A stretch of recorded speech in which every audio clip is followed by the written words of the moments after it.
우리가 지난 10월 초까지 구원 얻는 믿음에 관련해서 함께 말씀을 함께 나눴었죠.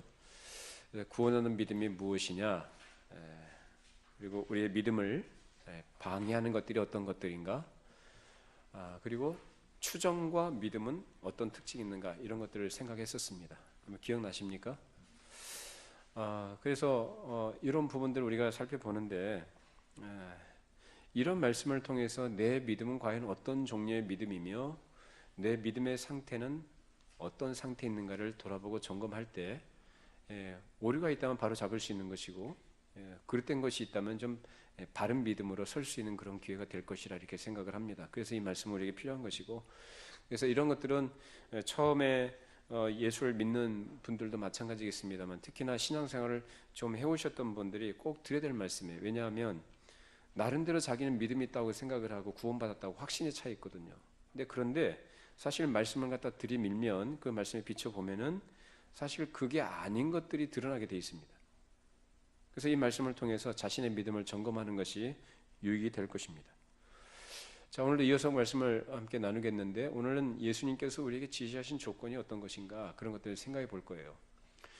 여러분 신앙생활을 여태까지 해오셨을 터인데, 예수 믿는 것이 여러분 쉽습니까? 어렵습니까?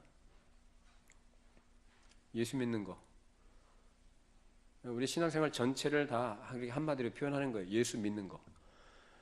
어려워요? 쉬워요? 왜 어렵다고 생각하십니까?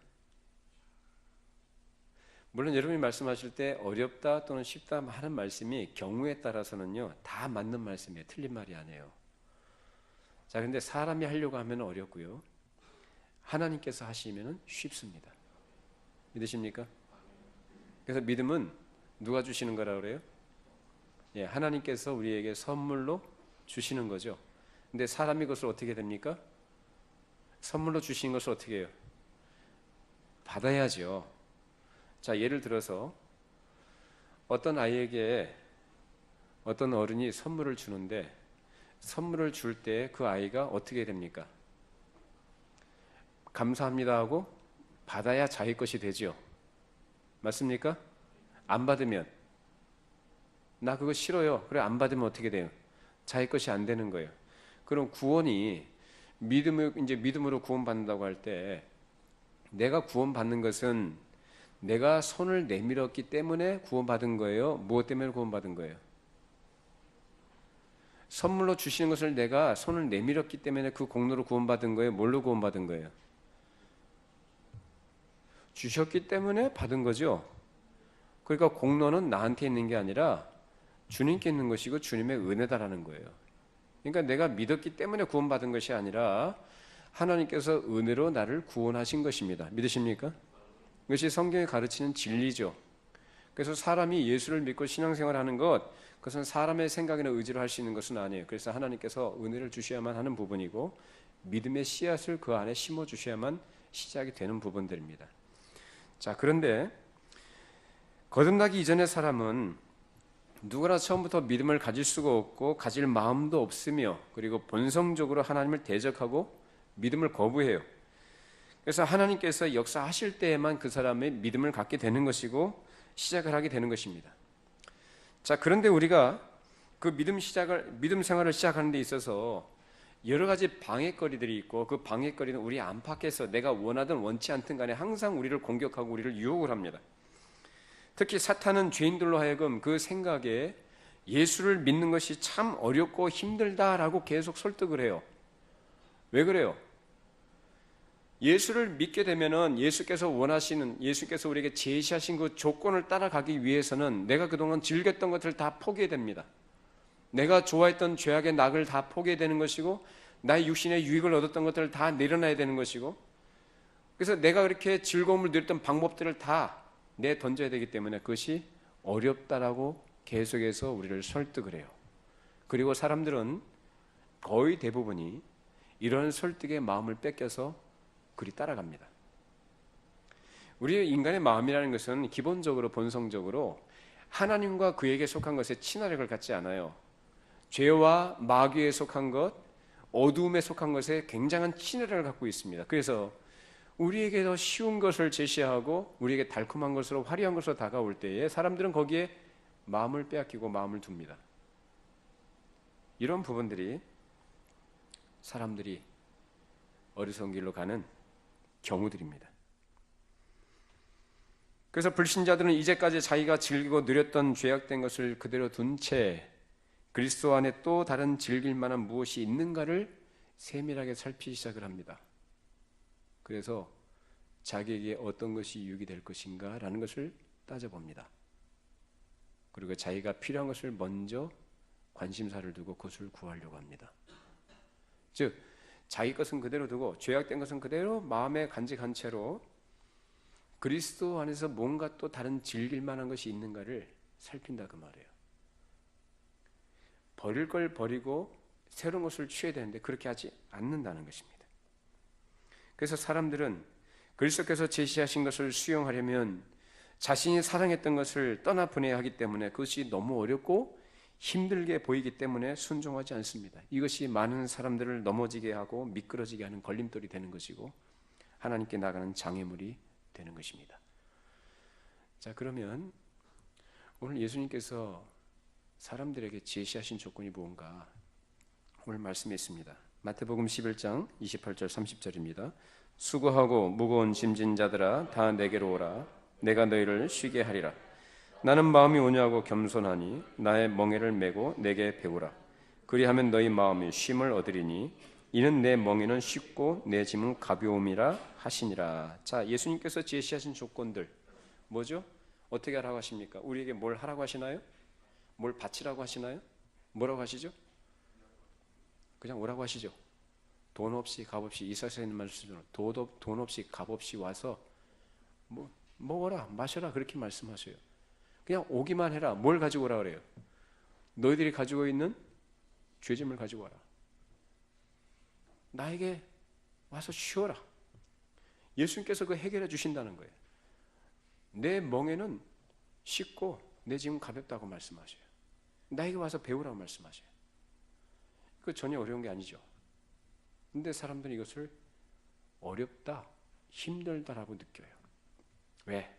아까 말씀드린 것처럼 그것을 위해서는 자기가 그토록 애착을 가졌던 죄를 버려야 되기 때문에 그 죄에게 속한 것을 다 떠나보내야 하기 때문에 그게 너무 어려운 거예요. 힘든 거예요. 여러분 경험이 있으십니까?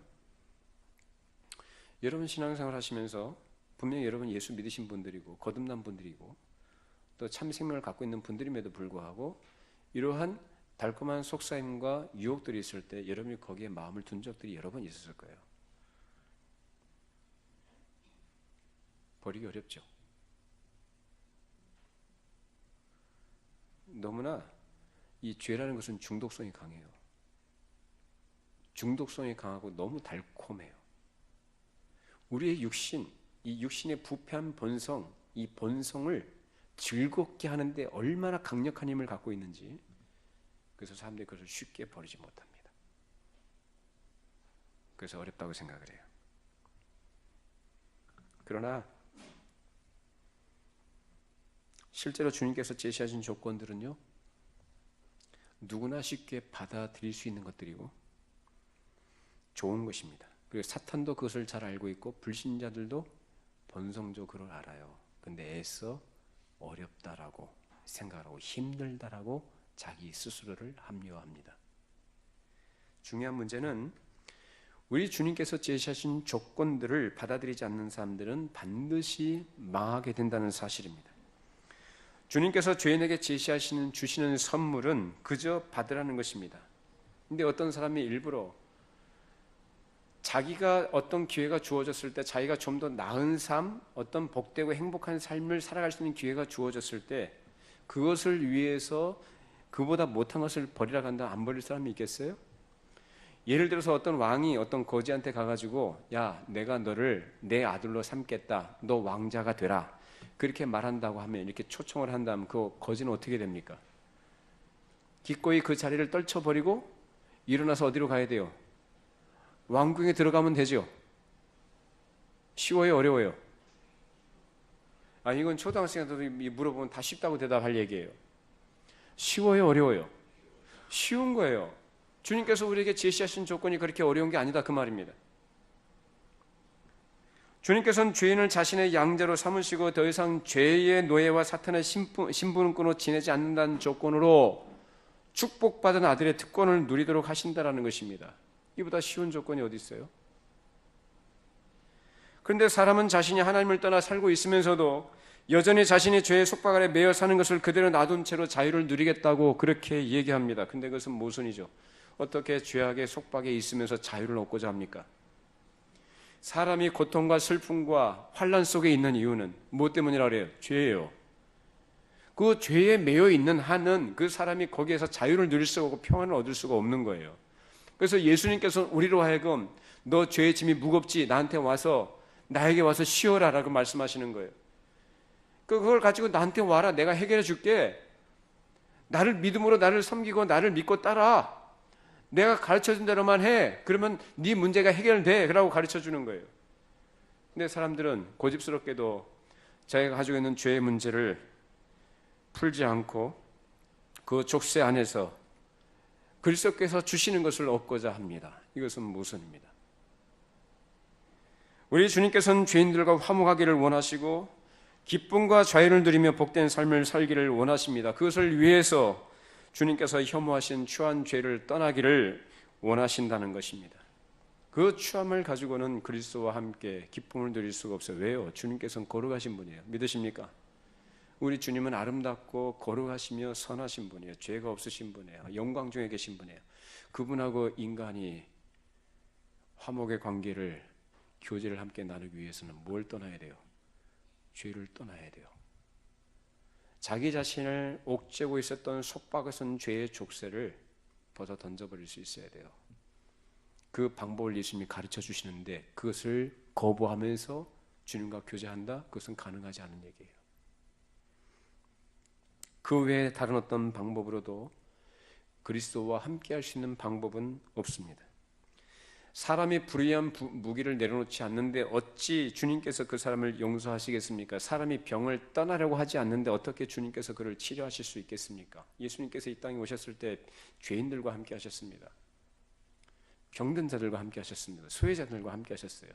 그 사람들의 마음에는 공허함들이 있었고 그 사람들에게는 갈급한 마음들이 있었어요. 그래서 누구를 찾았어요?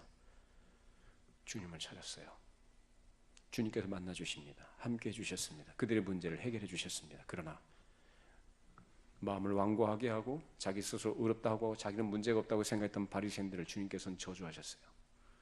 예수님께서 말씀하셨어요. 나는 의인을 부르러 온 것이 아니라 죄인을 부르러 왔다. 죄인을 불러 회개시키러 왔다. 왜? 그것이 인간이 사는 길이기 때문에. 그것을 예수님께서 오셨는데 그 예수님께서 문제를 해결해 주시려고 우리에게 그 조건을 제시하시는데 사람이 고집스럽게 그 병을 떠나지 않아요. 예를 들어볼까요? 의사가 있는데 의사가 시킨 대로 하지 않고 사람이 계속 독을 먹는다고 쳐봐요. 그 독은 사람을 병들게 하고 사람을 죽이는 거예요. 근데 독을 갖다 계속 마시면서 나를 갖다 고쳐달라고, 독을 계속 마시면서 나를 갖다 좀 자유케 해달라고 할 수 있나요? 아니요. 분명히 예수님은 치료하신 분이에요. 믿으십니까?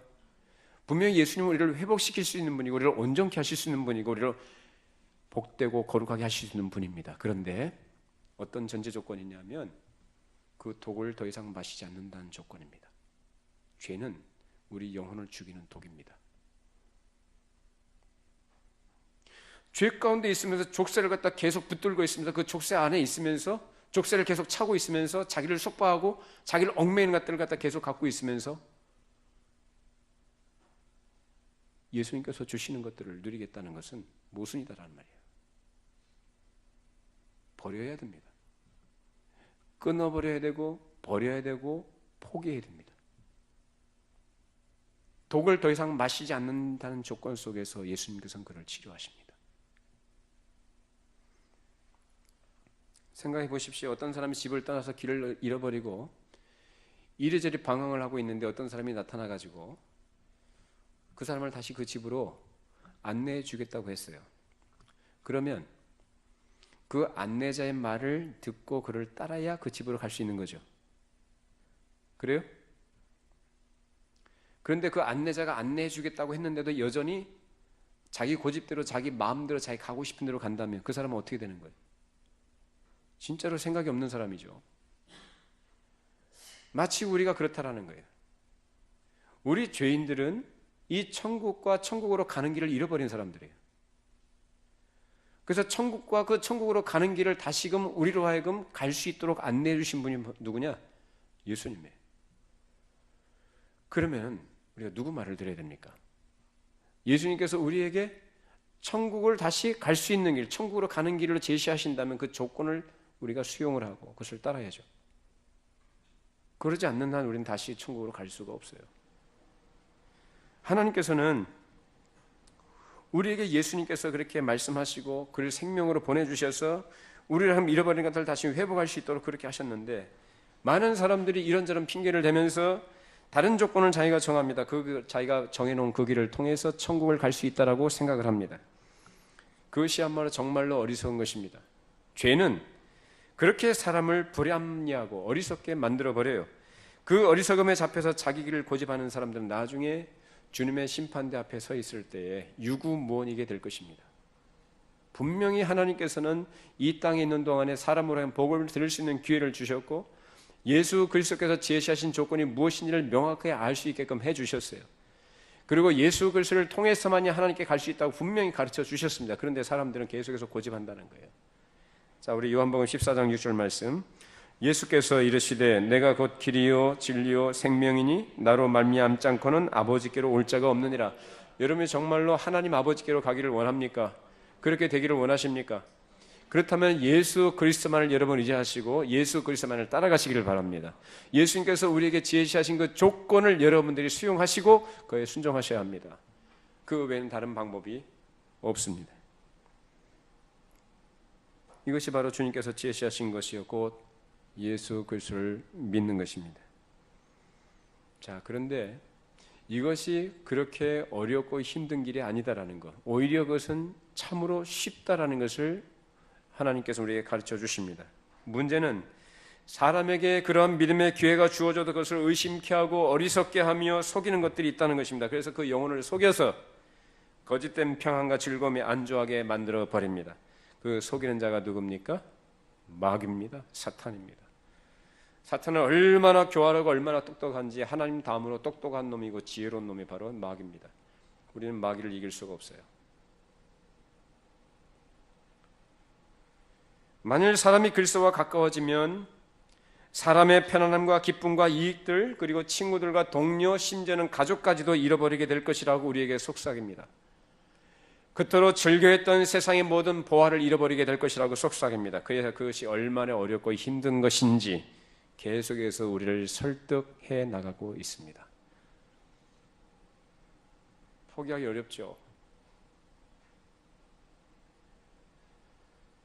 그러나 우리가 조금만 자세하게 들여다본다면 주님께서 우리에게 제시하신 그 조건이라는 것이요 그렇게 어려운 게 아니고 참 쉬운 것이다라는 것을 발견하게 됩니다. 그리스도께서는 불법적이고 불편한 것들을 줄여주시는 분이시며 불순하고 죄로 가득 차서 즐겁지 않은 것을 줄이시며 우리 영혼에 해가 되는 것들을 제거해 주시는 분이십니다. 믿으십니까? 우리 주님께서는 그렇게 해주신다는 분이에요. 그렇게 하실 수 있는 분이고, 그래서 우리가 예수 그리스도와 가까워져서 이 모든 것을 버릴 때에 버려야 될 것을 버림으로써 지켜야 될 것들을 지킬 수 있게 됩니다. 자, 우리 골로새서 3장 5절 8절 말씀 같이 함께 있습니다. 그러므로 땅에 있는 지체를 죽이라. 곧 음란과 부정과 사욕과 악한 정욕과 탐심이니 탐심은 우상 숭배니라. 이것들로 말미암아 하나님의 진노가 임하느니라. 너희도 전에 그 가운데 살 때에는 그 가운데서 행하였으나 이제는 너희가 이 모든 것을 벗어버리라. 곧 분함과 노여움과 악의와 비방과 너희 입에 부끄러운 말이라. 땅에 있는 것, 육신에 속한 것, 죄악된 것, 즉 우상 숭배라고 하는 모든 것들을 버리라고 요구합니다. 우리 마음속에 무엇이 자리 잡고 있냐면 탐심이라는 것이 자리 잡고 있습니다. 그래서 모든 죄의 뿌리는 그 탐심으로부터 나와요. 그 탐심을 뭐라고 합니까? 우상 숭배라 그렇게 얘기합니다. 이 탐심이 저 에덴 동산부터 있었습니다. 하나님께서 주신 것으로 만족하지 못하는 인간이 유혹을 받아서 하나님의 자리에 오르려 했을 때 그것이 타락이었고 하나님께 범죄한 반역이었습니다. 그 뒤로 모든 인간들은 그 뒤로부터 탐욕의 종로로 타고 죄의 종로로 타면서 일평생 죄의 노릇하다가 죄의 종노릇을 하다가 죄의 싹스로 죽습니다.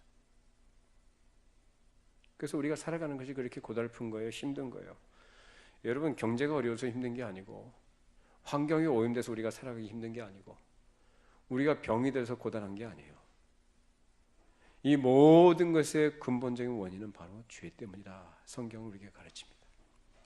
그래서 예수님께서 그 죄의 지문에서 고단하고 힘들어하는 사람들, 그 죄의 짐의 종로로 사는 사람들을 예수님께서는 자유케 하시려고 오라고 하십니다. 수고하고 무거운 짐진 자들아, 다 내게로 오라. 내가 너희를 쉬게 하리라.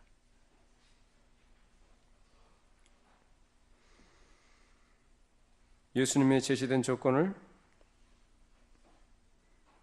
우리가 듣고 이것을 위해서 우리에게 요구하시는 이 죄의 짐을 다 벗어 던지도록 그리스도께서 이것을 해결해 주신다는 사실을 믿고 이것을 떠나야 합니다. 왜? 이것들 때문에 하나님의 진노가 임한다고 말씀합니다.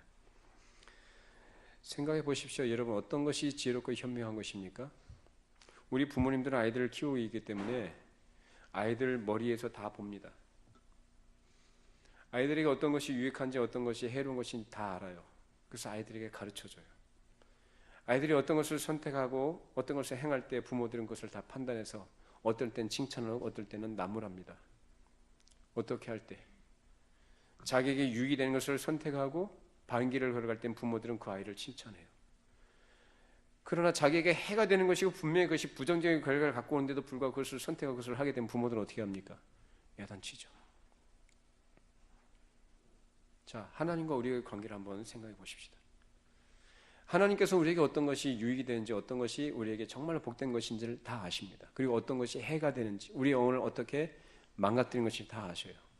그래서 우리에게 제시하십니다. 바른 것을 선택하라고.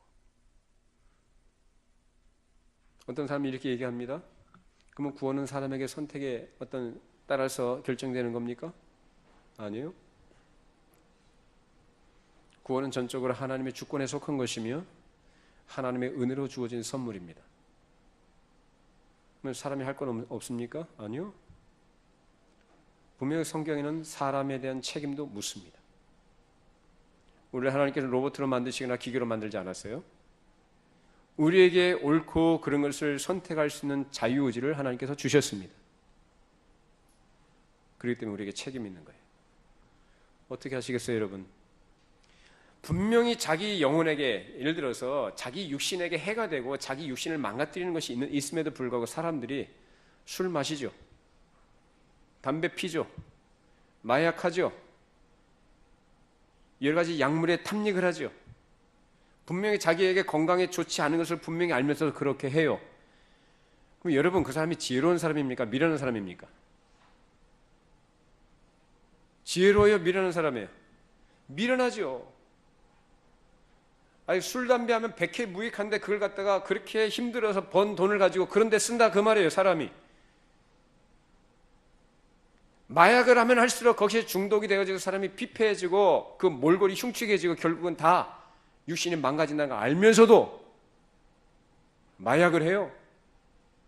약물에 탐닉을 해요. 그게 현명한 거예요? 지혜롭지 못한 거예요. 어리석은 거예요. 마찬가지요. 우리의 진짜 생명, 육신의 생명이 아니고 우리 영적인 생명인 줄로 믿습니다. 우리 영혼에 해가 되는 것들이 뭐냐? 바로 앞에 말씀드린 것들이 열거드린 것처럼 그 죄와 그에 속한 것들이에요. 그런 것들이 우리 영혼을 피폐하게 하고 우리 영혼을 공고하게 하며 우리 영혼을 망가뜨리는 것인데 그것을 이제는 버리라고 하시는데 그걸 그대로 부여잡고 있는 한 영적으로 건강할 수가 없는 것이고 영적으로 하나님께 나아갈 수가 없는 것입니다. 그리스도께서 우리에게 제시한 조건은 그렇게 어려운 것이 아닙니다. 분명합니다. 그런데 이런 조건을 사람들이 자기 육신을 위해서 자기의 죄악의 낙을 누리기 위해서 파기한다면 그것처럼 어리석은 일이 어디 있겠냐 그 말입니다.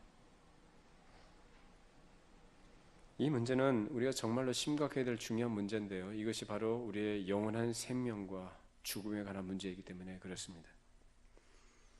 자, 그러면 이 문제가 그토록 많은 사람들에게 힘들다고 느껴지고 그렇게 사람들을 고집스럽게 만드는 원인이 무엇인가? 그 첫 번째가 뭐냐면 영적인 게으름이에요. 많은 사람들이 자신의 영혼을 무시하고 그릇된 평안에 안주하고 있습니다. 사람들이 자신의 육신을 가꾸기에는 그렇게 지극정성을 다하면서 자기의 영혼을 가꾸는 일은 너무나 소홀합니다. 그렇지 않습니까? 아침에 출근하기 전에 거울 앞에 서서 최소한 30-40분, 길게는 1시간 정도 단장하고 가꾸죠. 자신의 건강을 위해서 하루에 1-2시간 투자합니다. 자신의 육신의 즐거움을 위해서 자기가 귀하게 여기는 것들을 전혀 아끼지 않습니다. 그런데 자기의 영혼에 대해서는 소홀해요. 그렇지 않아요? 자기의 영혼을 부욕해 하고 자기의 영혼을 건강하기 위한 하나님께서 주시는 은혜의 수단들을 소홀히 하며 그것을 무시합니다. 만일 사람이 진정으로 그리스도를 영접한 사람이라면 이런 영적인 게으름은 반드시 거기에서 제거해야 됩니다. 여러분 거듭나셨습니까? 여러분 정말 예수 믿는 분들입니까? 이것이 여러분들이 전혀 예수를 모르거나 밖에 있는 분들에게 해당되는 말씀이라고 생각하지 마세요. 불신자는 교회 안에 굉장히 많이 있습니다.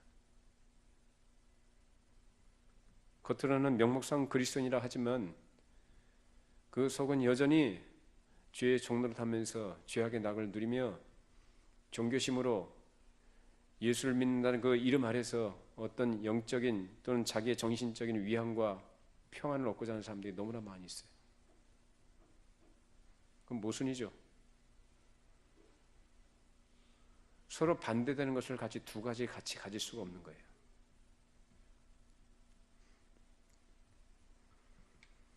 예수를 믿는다고 하는 사람들이 육적 안일함을 좋아하면서도 그리스도께 가까이 나가는 것은 싫어합니다. 그러면 그 사람에겐 예수님은 뭐죠? 예수님이 그렇게 무가치한 분인가요? 그렇게 자신의 영혼을 돌보지 않아도 될 정도로 그 사람의 영적인 상태가 온전합니까?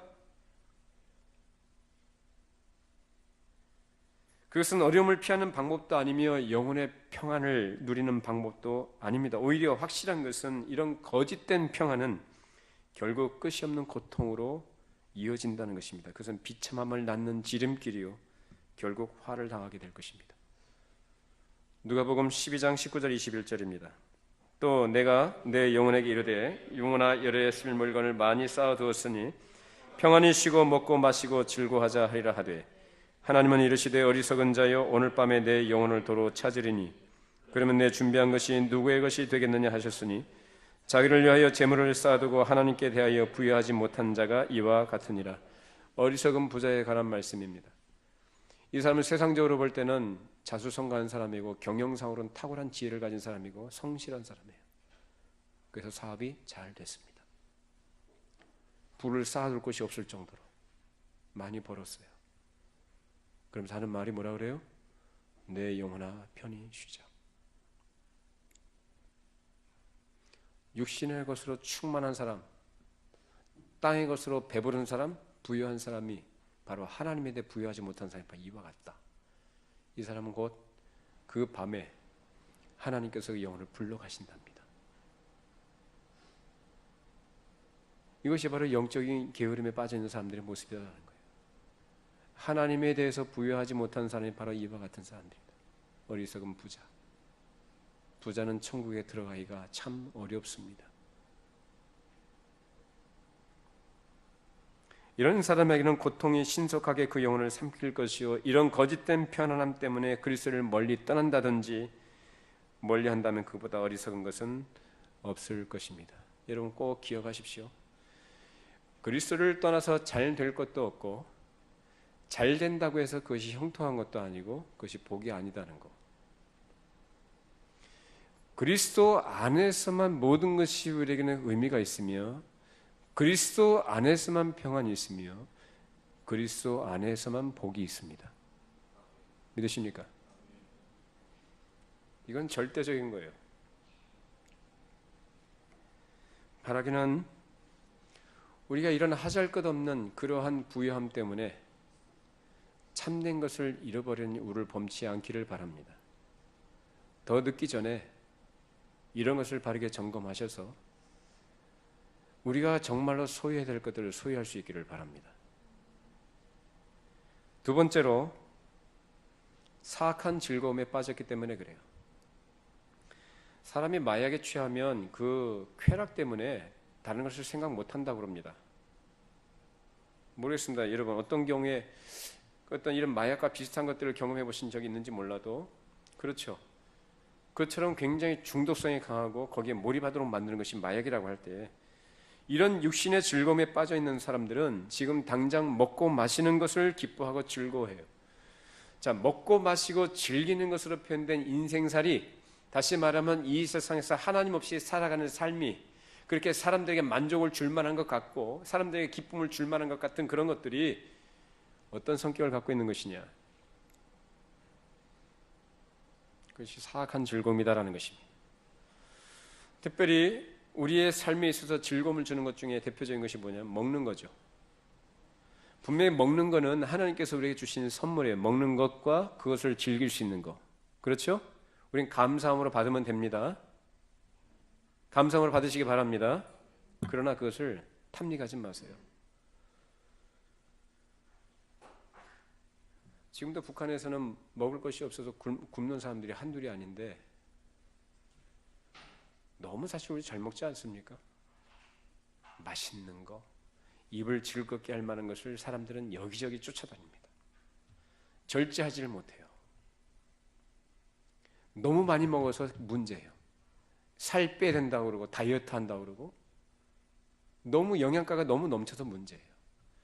여러분 너무 먹는 거 탐닉하지 말기를 바랍니다. 먹는 거 절제할 수 있어야 되는 것이고 먹는 거 즐겁게 먹어요. 그 먹는 것이 우리에게 주신 선물이에요. 그러나 그 먹는 것 자체를 전부로 알고 그 즐거움이 전부인 것을 알고 살아가는 것은 죄입니다. 먹는 것에 대해서 탐닉하지 않도록, 그것에 빠져들지 않도록 조심하시기 바랍니다. 우리가 먹는 거 죄악시하지 않아요.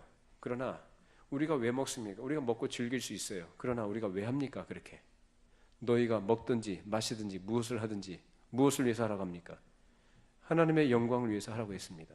무엇을 하든지 우린 그것을 죄악시하지 않아요. 그러나 우리가 그렇게 하는 이유와 목적이 뭐냐를 분명히 하셔야 돼요. 여러분의 즐거움 때문입니까?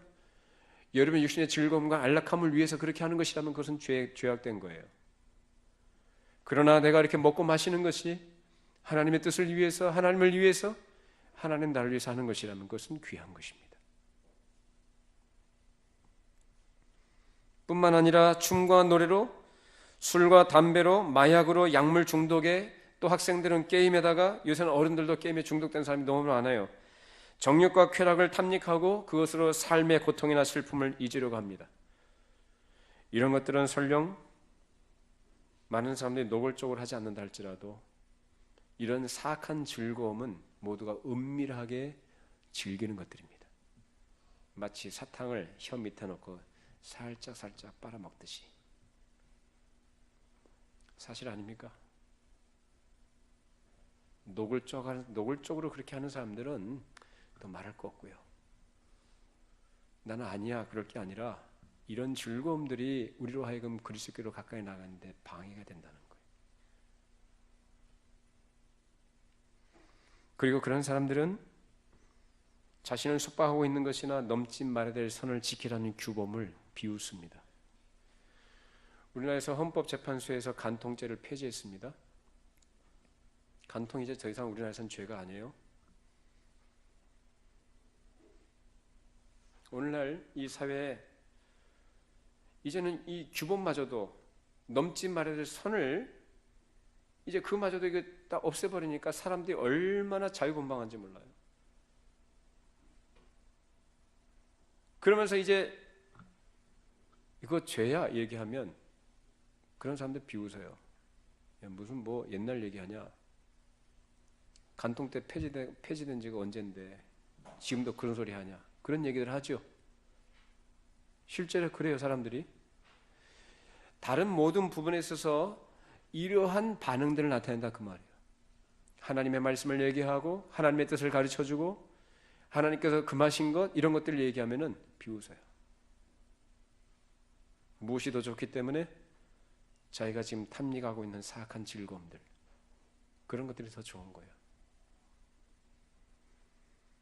그러나 오늘 우리가 만일 그리스도와 가까워지기를 원한다면 이런 탐닉하는 것들을 버려야 합니다.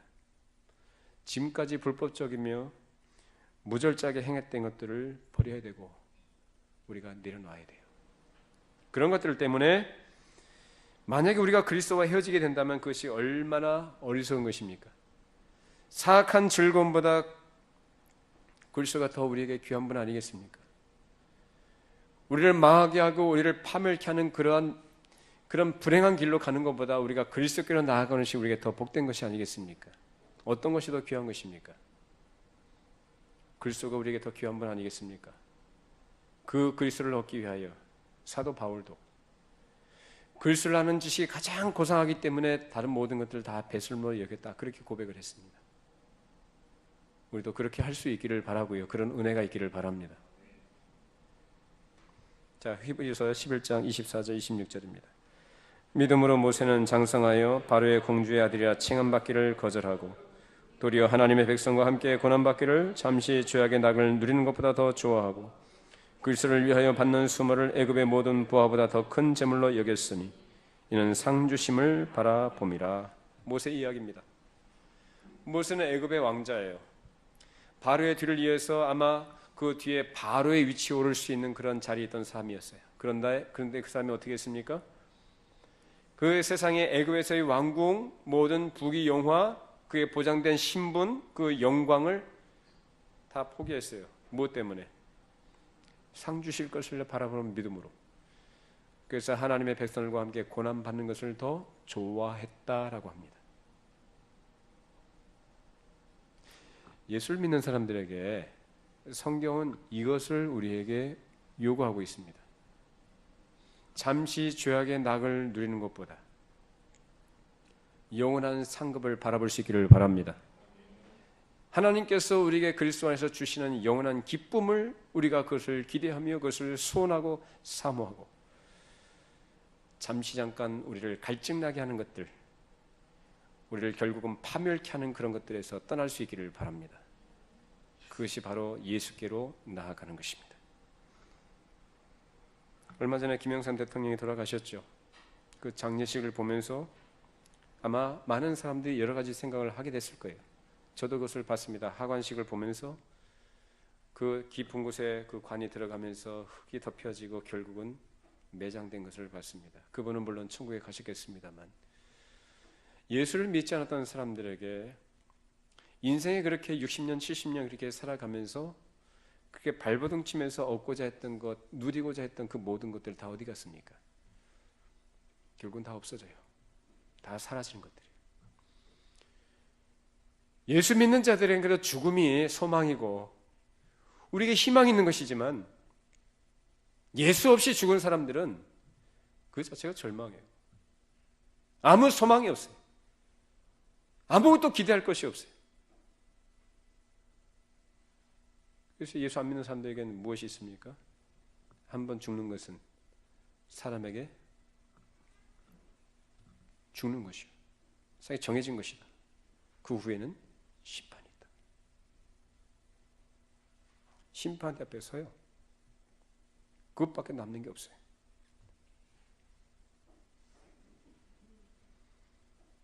그런데 사람 된 것을 애써 부인하면서 지금도 먹고 마시며 춤추고 노래하며 인생을 즐겁게 보내려고 합니다.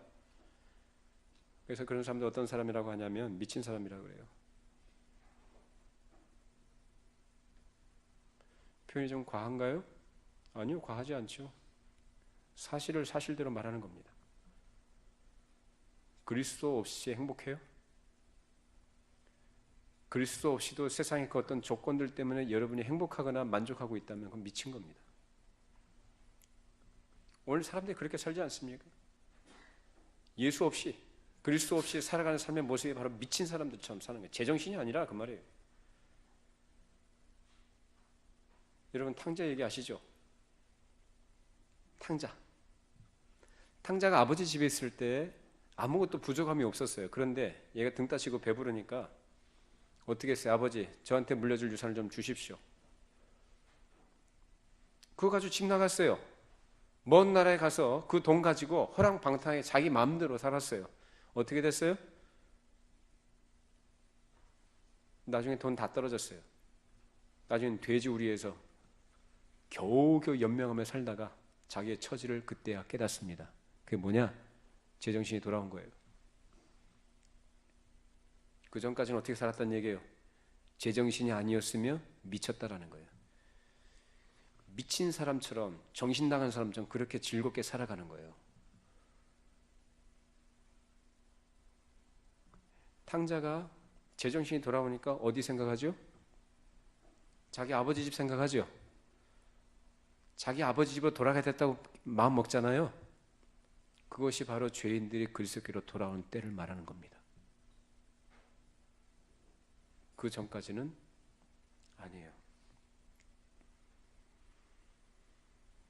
그들이 그리스도께로 돌아오기 전까지는 동일하게 나타난 증상으로 제정신이 아니며 그 기쁨이라는 것은 광기일 뿐이며 그 즐거움은 정신착란 증세와 같은 것입니다. 이것이 얼마나 한탄스럽고 어리석은 즐거움입니까?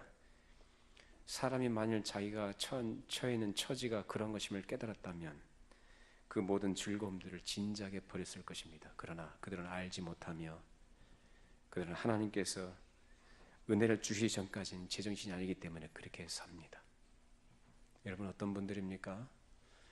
여러분이 그리스도와 관계없이 그리스도 밖에서 어떤 즐거움들을 누리고 있는 것들이 있습니까?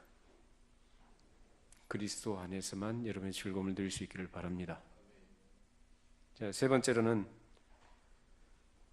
불법적인 소득을 바라기 때문에 그래요. 천국을 위해서 써야 될 시간과 열정들을 다 자신의 소득을 위해서 쓸 계획을 가지고 불법적인 방법을 사용합니다.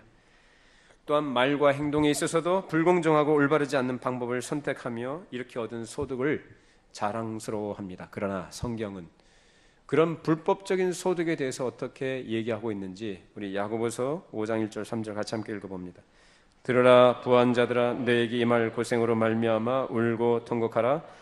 너희 재물은 썩었고 너희 옷은 좀 먹었으며 너희 금과 은은 녹이 슬었으니 이 녹이 너희에게 증거가 되며 불같이 너희 살을 먹으리라. 너희가 말세에 재물을 쌓았도다.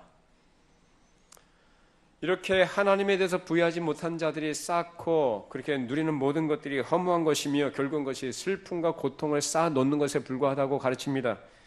이것으로서 그 영혼이 결국은 슬피 울게 될 것이며 괴로움과 많은 슬픔의 자리를 스스로 만드는 것 같다라는 것입니다. 그렇기 때문에 이것은 그에게 귀한 보물도 아니고 오히려 부패 덩어리를 쌓는 것이며 암덩어리와 같고 전체를 갉아먹는 녹과 같습니다. 예수님께서 뭐라고 하셨죠? 너희 보물을 어디에 쌓으러 가셨어요? 너희 보물을 하늘에 쌓아두라. 하늘의 보물을 쌓으시기를 바랍니다. 하늘의 보물을 쌓지 않고 이 땅에 보물을 쌓는 사람들은 하나님으로 부여하지 않은 사람들이에요. 자기로 부여하고 물질로 부여하고 육신으로 부여한 사람들, 육신의 즐거움을 누리는 사람들, 육신의 쾌락과 탐닉에 빠져 있는 사람들이에요. 그런 사람들에게 뭐라고 말씀하시냐면 그 모든 것이 다 녹이 쓴다, 도둑이 들어 다 훔쳐간다. 이것이 바로 그들에게 증거가 된다라는 것. 그리고 이것이 나중에 그 재물에 탐닉을 하고 이 세상 것으로 부유한 자들은 나중에 하나님의 심판 앞에 섰을 때에 자기가 그토록 집착하고 애착했던 것이 하나님의 진노의 대상이라는 것을 깨닫게 될 것입니다. 이 사실을 우리가 바로 깨닫는다면 어떤 사람이 이런 무시무시한 것들을 집착을 하며 악한 것을 제거하는 것을 아까워하겠습니까? 그리고 그것을 버리는 것을 손해라고 느끼겠습니까? 아니죠. 기꺼이 여러분들이 이것을 볼 수 있는 눈이 있기를 바랍니다. 이것을 깨닫는 은혜가 우리 모두에게 있기를 바랍니다. 아까워할 게 아니죠. 정말로 아까워할 게 아니죠. 오히려 그것을 붙들고 있는 한 하나님의 진노가 임한다고 그랬습니다. 그걸 여러분이 아신다면 그걸 붙들고 있겠어요? 버려야죠. 만일 이런 것들을 버리지 않고 그리스도를 만약에 버린다면 그 사람은 악한 영에게 속고 있는 거예요. 마귀는 계속 그렇게 유혹을 해요. 심지어 하나님의 아들인 예수님까지도 시험하고 유혹했던 놈이에요. 그놈이. 세상의 영광, 만국 영광을 다 보여주면 나에게 절해라. 그럼 내가 이걸 다 주겠다. 우리에게 그렇게 유혹해요. 그러나 우리가 이 모든 사실을 직시하고 버릴 것을 버린다면 우리 주님께서는 풍성하고도 영원한 방법으로 우리에게 채워주실 것입니다. 우리에게 제시하신 조건을 따라 설령 잃어버린 것 같지만 그것은 얻기 위해서 잃는 것이요. 우리 주님께서는 우리에게 그보다 더 좋고 비교할 수 없으며 말로 표현할 수 없으며 상상할 수도 없는 좋고 영원한 것으로 우리에게 보상해 주실 것입니다. 그것은 곧 육체적인 편함 대신에 우리에게 영적인 안식과 평안을 주시며 죄와 사망의 굴레로부터 우리를 자유케 하실 것입니다. 그러므로 그리스도 안에서 죽는 자들이 복 있는 자들인 줄로 믿습니다. 그리스도 안에서 우리는 얼마든지 죽을 수 있으며 죽어야 합니다. 그래야 삽니다. 버릴 것을 버려야 우리가 가져야 될 것을 가질 수가 있습니다. 우리가 주 안에서 죄악된 즐거움을 죽이고 죄악의 습관들을 버리면 말할 수 없는 성령께서 주시는 위로를 우리가 경험하게 될 것입니다. 그 성령께서 주시는 위로와 기쁨이 무엇입니까? 우리 베드로전서 1장 8절 9절 예수를 너희가 보지 못하였으나 사랑하는도다 이제도 보지 못하나 믿고 말할 수 없는 영광스러운 즐거움으로 기뻐하니 믿음의 결국 곧 영혼의 구원을 받음이라. 아멘. 믿으십니까? 우리에게 주시는 참된 위로와 평안과 기쁨이 무엇입니까? 우리 구원인 줄로 믿습니다. 우리 주님께서는 썩어지고 없어질 이 세상의 부유함 대신에 이런 구속의 부유함을 주시며 죽지 않고 더럽혀지지 않는 유산을 주시며 이 땅의 부유함 대신에 천국의 보물을 우리에게 주실 것입니다. 또한 이 땅에서의 작은 소득을 대신하여 그리스도의 측량할 수 없는 부유함을 주시며 이 땅의 찰나적인 즐거움을 대신하여 우리에게 영원한 면류관을 주실 것입니다. 아무것도 아닌 것과 같은 소득을 대신해서 모든 것을 가진 것과 같은 것을 우리에게 주실 것입니다.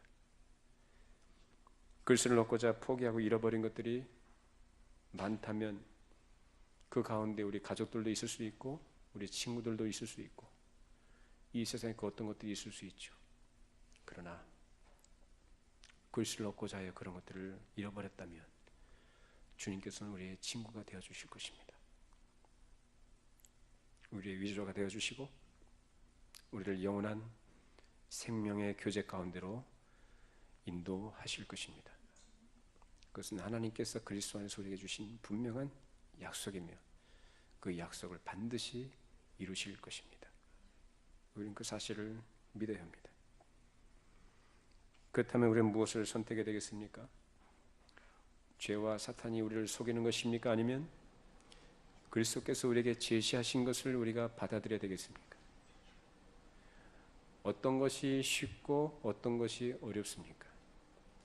여러분에게 여러분 각자 한번 생각해 보세요. 여러분 어떤 것이 쉽다고 생각이 되시고 어떤 것이 어렵다고 느껴지십니까?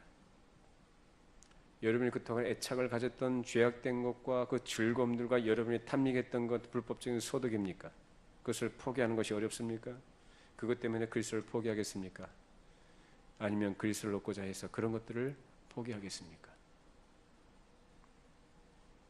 주님께서 우리에게 제시하신 조건은 그렇게 힘든 것이 아니고 오히려 쉬운 조건입니다.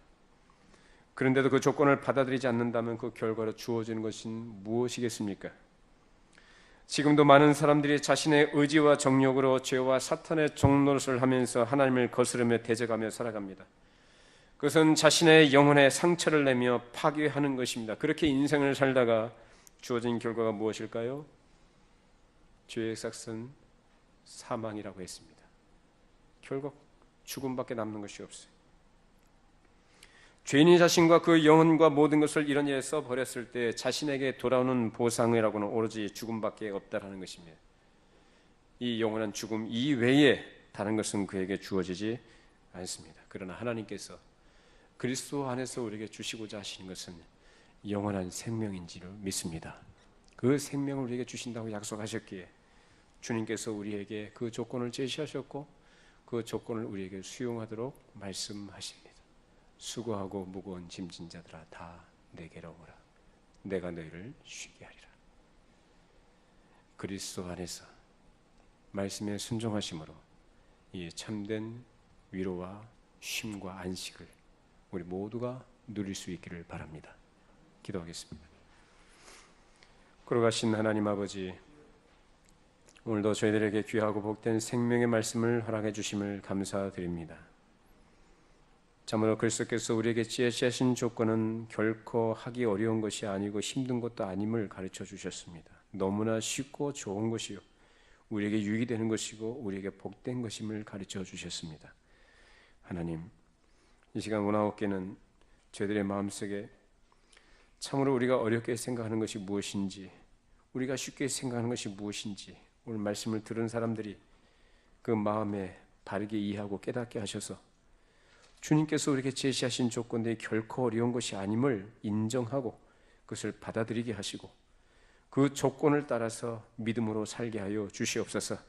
그래서 하나님 앞에 설 때에 참으로 하나님의 영광에 참여한 자들에게 하시고 이 세상의 여러 가지 악한 것들, 죄악에 속한 것들, 세상의 부유함들을 포기한 것으로 우리에게 주어지는 영원한 것들을 우리가 소유한 자로 우리가 살아갈 때 천국에서 이 영원한 복락을 누릴 때에 참으로 하나님께서 주시는 참된 위로와 영원한 생명의 복을 누리게 하여 주시고 하나님 나라의 영원한 부유함을 우리 모든 성도들이 그래서 우리가 약속을 바라보면서 이 땅을 믿음으로 살아갈 수 있도록 성령께서 감화하여 주시기를 원합니다.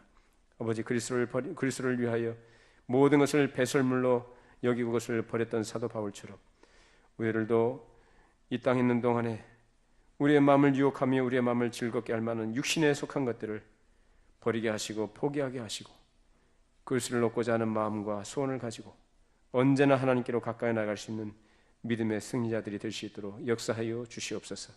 예수님의 이름으로 기도하옵나이다. 아멘.